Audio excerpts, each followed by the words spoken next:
खुलुमबाय आं सिबिरानि ब्रह्म नोंथांमोनखौ आंनि एसबि बड' निउज चेनेलाव गासैखौबो बरायबावनाय थाबाय नोंथांमोननि थाखाय आं गोदान मोनसे भिडिअ लानानै फैबावबाय अन्नानै भिडिअखौ जोबजासिम नायलांदो क'क्राझार जिल्लानि स्पेसियेल जाज कर्टआ सासे फोरोंगिरिखौ जिउ जोबजासे जोबथेसालियाव थानायनि साजा फोसावबाय साबा उन्दै फरायसुलिफोरखौ जिनाहारि खालामनायनि दायाव फोरोंगिरि डेभिड ब्राइट बसुमतारीखौ जिउ जोबजासे जोबथेसालियाव थानायनि साजा फोसावबाय रिपर्टनि बायदिब्ला डेभिड ब्राइट बसुमतारीया Gossaigaon Divine Mercy English medium स्कुलनि प्रिन्सिपालमोन आरो साबा उन्दै फरायसुलिफोरखौ जिनाहारि खालामनायनि अजद होनानै फरायसुलिनि नखरनि गाहायफोरा थांनाय 2022 मायथाइयावनो एफआइआर होदोंमोन बेनि उनाव पुलिसआ चार्जशीट फाइल खालामनानै बिजिरसालिया पक्स' आयेननि सिङाव बिजिरगासिनो दंमोन आरो सा 16खौ साखि महरै लानाय जादोंमोन दा बे केसनि सायाव क'क्राझार जिल्लानि स्पेसियेल जाज कर्टआ राय फोसावबाय दुथां फोरोंगिरि डेभिड ब्राइट बसुमतारीनि हेंथा 20,000 रां जुरिमाना फोनांनायजों लोगोसे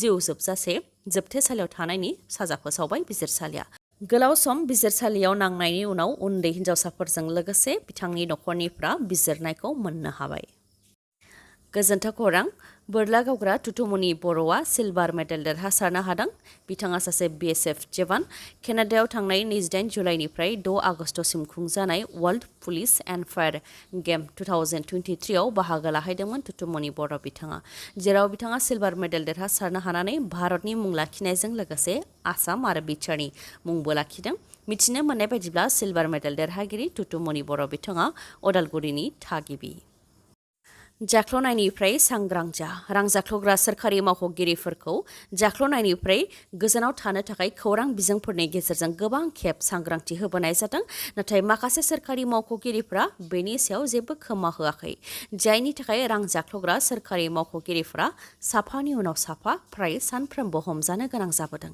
बे खेबाव सुभाष दैमारि मुंनि सोरखारि मावख'गिरिया हमजादों बिथाङा बङाइगावनि डिस्ट्रिक्ट ट्रेन्सपर्ट अफिसनि सिनियर एसिस्टेन्टमोन बिथाङा गारि मटरनि जि पलिउसन सेन्टार बेनि कम्पिउटार लिंकखौ आनलक खालामनायनि मुङाव 5,000 रां लादोंमोन बेयावनो रांजों लोगोसे सुभाष दैमारिखौ directorate of vigilance and anti corruption टीमआ हमनो हादों बिथांनि अनगायैबो जाख्ल'नायनि दायाव धुबरी जिल्ला परिषदनि chief executive officer CEO Biswajit गस्वामीखौ साख्रिनिफ्राय बोख्लायबाय थांनाय माखासे सान सिगां धुबरी जिल्ला परिषदनि सीईओ बिश्वजित गस्वामीजों लोगोसे बिथांनि assistant district programme manager Mrinal Kanti सरकारखौ directorate of vigilance and anti corruption टीमआ हमदोंमोन आरो बङाइगावआव थानाय बिश्वजित गस्वामी न'आव रेड खालामनानै 2,50 लाख रांबो हमनो हादोंमोन दा बिथांखौ जाख्ल'नायनि दायाव साख्रिनिफ्राय बोख्लायबाय महाराष्ट्रनि थानेयाव मोनसे दुखुनांथाव जाथाय दालांनि खामानि मावफुबाय थानाय समावनो क्रेन मेसिना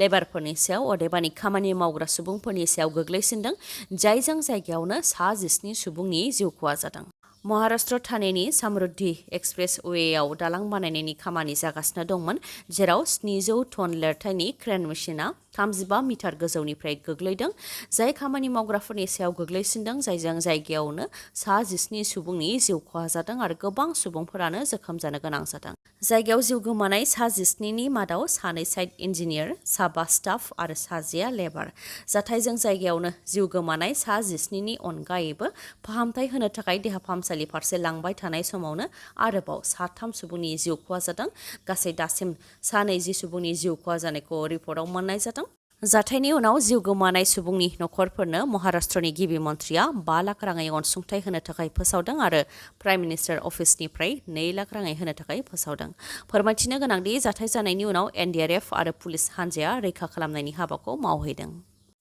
एनएलएफबिनि गाहाय एमबाथा हमजानायनि आन्दोआव मा दं आरो सोरनि खैसाराव एमबाथाया हमजानो गोनां जाखो बेफोरनि सायाव एनएलएफबि आफादनिफ्राय खेंफोरथि होफैदों एनएलएफबिनिफ्राय फोरमायथिनाय बायदिब्ला राजखान्थियारि खैसारनि बोलि जानो गोनां जादों एमबाथाया फोरमायथिबावदोंदि थांनाय 25 जुलाइआव एमबाथाया गावनि न'निफ्राय काजलगावआव बेरायनो फैदोंमोन जेराव आसाम पुलिसनि स्पेसियेल ब्रान्च अफिसार लाटुक दास आरो क'क्राझारनि असि मनेश्वर बे बिथांमोनहा एमबाथाखौ लोगो हमदोंमोन आरो जयै साहा लोंनानै मोजाङैनो सावरायदोंमोन बेनि उनाव माखासे खोथा सावरायनो गोनां दं होननानै एमबाथाखौ अदालगुरि फारसे लानानै थांदोंमोन जेराव अदालगुरि थानायाव टंलानि दावहारु मुंनि सुबुंखौ लोगो मोनदोंमोन जाय पुलिसजों हमजाखानाय आरो बिथाङा बड'लेण्ड लिबारेशन आर्मी BLA आफाद दानायाव एमबाथानि आखाइ दं आरो एमबाथानि थुलुंगा होनायाव BLA आफादा जोनोम जादों होननानै पुलिस आरो एमबाटानि सिगाङाव बुंथिदोंमोन। बेनि उनावनो आईपीसीनि सिङाव गुबुन गुबुन सेक्सन लागायनानै एमबाटाखौ सागान होहोदों होननानै फोरमायथिदों NLP आफादनिफ्राय। नाथाय दावहारुआ उनाव एमबाटानाव निमाहा बिफिनदों आरो गुबुननि नारसिननायाव बेबायदि बुंनो गोनां जादों, नङाब्ला माबा मोनसे खालामगोन होननानैबो हुमखि होदोंमोन होननानै सिमान लाफिनदों होननानै फोरमायथिदों। बेनि अनगायैबो एसपी बिथाङाबो एमबाटाखौ हमनाया राजखान्थिनि नारसिननायनि थाखाय जादोंखौ फोरमायथिदों होननानैबो बुंथियो NLP आफादनिफ्राय। लोगोसे बिथांमोनहा फोरमायथिबावदों दि सुथुरा गुबुन हारिनि नङा, जोंनि बर'नि गेजेरनिफ्रायनो NLP आफादा मोननै गावबाय, मोनसे एक्सपेल खालामजानाय आरो गुबुन मोनसे एक्सपेल जायैफोर, जाहाथे गावजों गाव एरसन एरब्र खालामनायखौ एंगारो। मानोना एरसन एरब्र खालामनायनि थाखायनो बेबायदि भुगिनो गोनां जाबोदों। खौसे जायोब्ला बड'लेण्डखौ मोननो हागोन होननानैबो बुंथियो बिथांमोनहा। लोगोसे फोरमायथिबावदों दि एमबाटाखौ हमनायनि सिगां सिगां मिथिं खुंनाय जादोंमोन आरो राजखान्थि खैसार खालामनानै एमबाटाखौ हमगोन बेखौबो खौरां मोनखादोंमोन। बिथांमोनहा एमबाटाखौ दान मोनसे मोननैल' जोबथेसालियाव दोननानै उदां खालामनो सानदोंमोन जानो हागौ, नाथाय फान्दायनाया गाज्रि लामाजोंसो आगान सुरलांनायखौ नुनो मोननाय जादों होननानै बुंथियो बिथांमोनहा। मानोना एमबाटाखौ NLPनि केस हिसाबै लाङाखै, NDBआव थानाय समनि 2015 मायथाइनि केस हिसाबैसो NIA केसखौ लांदों।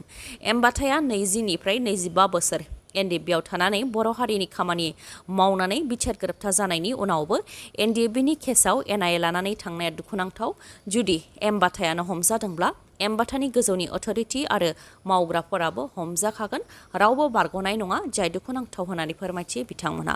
गुबुन फारसेथिं एमबाटा हमजानायखौ खौरां मोननाय लोगो लोगोनो आसामनि मन्त्रि जयन्त मल्ल बर'आ बिथाङानो NLPनि दैदेनगिरिफोरनो हरनि 2 रिंगासो समावनो फन हरनानै सावरायनो थाखाय लेंहरदोंमोन आरो NLPफोरनि जेंनाखौ खोनासंदोंमोन। नाथाय प्रमद बर'आ बर' हिसाबै गावनि मानसिखौ खौरां लानो नांगौमोन। बेनि अनगायैबो जोंना गोबां MCLA आरो EMफोर दङ, बिथांमोनहाबो सिरियैसो दं, जाय दुखुनांथाव होननानै फोरमायथिदों NLP आफादनिफ्राय। हारियानायाव गिख्रंथाव धोरोमनि दाङाबाजि, हिन्दु मुस्लिमनि गेजेराव दाङाबाजि। मणिपुर रायजोआव हारिनि दाङाबाजि जानानै गिख्रंथाव महर लानाया गोजोन फारसे गिदिंबोफिनि समावनो बे जोंनि भारत हादराव गुबुन मोनसेबाव धोरोमनि गेजेराव दाङाबाजि जानाय जाथाय। हारियानायाव जानाय धोरोमनि दाङाबाजियाव दासिम 5 सुबुङा थैनो गोनां जाबाय आरो 7 गोबाङा जोखोम जाबाय। रिपर्टनि बायदिब्ला हारियानानि नू जिल्लायाव गिबियाव जाग्रोदों दावराव दावसिया, बेनि उनाव गुबुनावबो गोसारलांदों। फोरमायथिनो गोनांदि नू जिल्लायाव हिन्दु धोरोमनि आफाद बजरंग दल आरो विश्व हिन्दु परिषद मुंनि मोननै हिन्दु धोरोमनि आफादा हानजा सुरनाय हाबाफारि लादोंमोन। जेराव मुस्लिमफोरा गोबां थायो, बे जायगायाव बिथांमोनहा धरना होनाय हाबाफारिखौ लादोंमोन आरो बिथांमोननि धरना होनाय हाबाफारियाव बजरंग दलनि सोद्रोमा मनु मनेश्वर, जाय 2 मुस्लिम सुबुंखौ बुथारनायनि थाखाय जोबथेसालियाव जोबथेजाखानाय, बिथाङाबो धरना होफागोन होननानै मोनसे भिडिअ' एंगारदोंमोन। बेनि उनावनो मुस्लिम धोरोमनि सुबुंफोरा रागा जोंदोंमोन आरो बजरंग दल आरो विश्व हिन्दु परिषदनि धरना होनायखौ मुस्लिम धोरोमनि सुबुंफोरा हेंथा होफैनानै गाग्लोबफैदोंमोन, जेराव अन्थाइ खुबैनाय जाथाय जादोंमोन। धरना होनायाव बाहायनाय गारि मथरनि सायावबो अर सावनानै होनाय जाथाय जादों आरो जाथायखौ होबथानो नाजानाय पुलिसनि सायावबो गाग्लोबदों।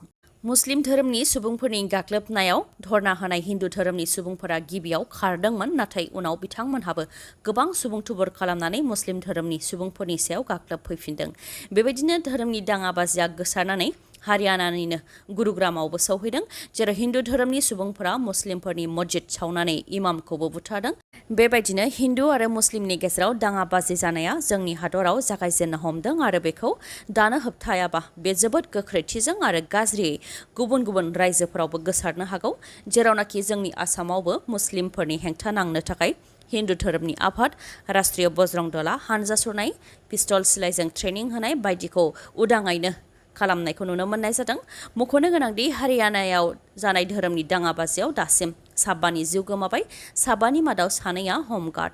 बेनि अनगायैबो 70 गोबां जोखोम जादों। 40 गोबां केस रेजिस्टार खालामनाय जाबाय आरो 80 गोबांखौ एरेस्टबो खालामनाय जाबाय। जाथायखौ नोजोर होनानै हारियानानि माखासे स्कुल आरो कलेजफोरखौबो बन्द खालामनाय जाबाय, सेक्सन 144बो होनाय जाबाय आरो इन्टारनेटबो बन्द खालामनानै होनाय जाबाय। बे गासै जाथायाव सासे DSPखौ खर'आवनो गुलि गावनाय जाथाय जादों, सासे इन्सपेक्टरनि सायावबो गुलि गावदों। बिथांमोननि अनगायैबो गोबां पुलिसफोरानो जोखोम जानो गोनां जादों। बेबायदिनो गोबां दखान, गारि मथर, न' बां बायदि अर सावनाय जाथाय जादों हारियानायाव। चिरां जिल्लानि बेंटल पुलिस आउटपस्टनि हमगार्ड बासुदेब किस्कुखौ बुथारनाय जाथायनि दायनिगिरिखौ पुलिसा हमबाय। हमजानाय सुबुंफोरखौ रुनिकाटा करसिंपारा गामिनि थागिबि बानिपास हेम्ब्रम 27 बोसोर बैसोनि आरो खात्रिबारि गामिनि थागिबि फिलिप टुडु 40 बोसोर बैसोनि होननानै मिथिनो मोननाय जादों। मख'नो गोनांदि बेंटल पुलिस आउटपस्टनि हमगार्ड बासुदेब किस्कुनि गोथै देहाखौ क'क्राझाराव मोननाय जादोंमोन, जेराव बिथांखौ दानख्लाब सुख्लाब खालामनानै बुथारनाय जादोंमोन। जाथाय जानायनि माखासे घन्टानि गेजेरावनो बासुदेब किस्कुखौ बुथारग्रा दायनिगिरिखौ क'क्राझार पुलिसा हमबाय आरो हमजानाय सुबुंफोरनाव क'क्राझार पुलिसा गोख्रोङै सेबगासिनो दं होननानैबो मिथिहोदों आरो मोजां मोनलायनाय अदेबानि गोसो थोलायनायनि जाथायखौ लानानैनो बुथारनाय जाथाया जानो मोन्दों होननानैबो मिथिहोदों। दिनैनि भिडिअ'आ एसेनोसै। गाबोन आरो गोदान भिडिअ'जों लोगो मोनफिनबावगोन।